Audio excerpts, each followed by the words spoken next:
Internal energy is a function of state. Kinetic theory of gases के हिसाब से gas molecules do not exert forces on each other except during collision.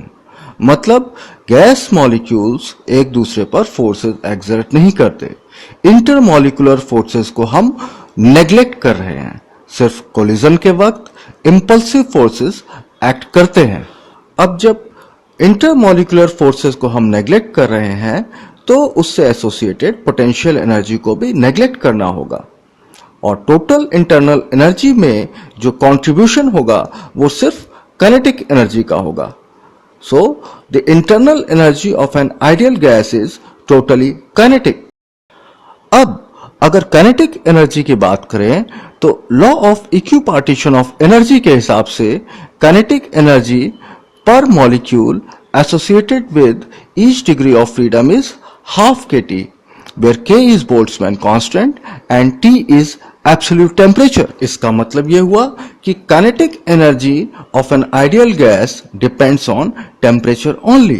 चूंकि half kT है एक molecule की, सारे molecule की भी टेम्परेचर डिपेंडेंट होगी. अब टोटल इंटरनल एनर्जी जो कि सम होगा काइनेटिक और पोटेंशियल एनर्जी का, उसमें पोटेंशियल एनर्जी पार्ट जीरो है. पोटेंशियल एनर्जी पार्ट जीरो होने की वजह से total internal energy kinetic energy के बराबर होगी जो कि टेम्परेचर डिपेंडेंट है, सिर्फ टेम्परेचर डिपेंडेंट है. इस पूरे डिस्कशन का आउटकम क्या हुआ कि total internal energy of an ideal gas is a function of temperature. And since every thermodynamic state is associated with a unique temperature, it implies that internal energy of an ideal gas is a function of state only.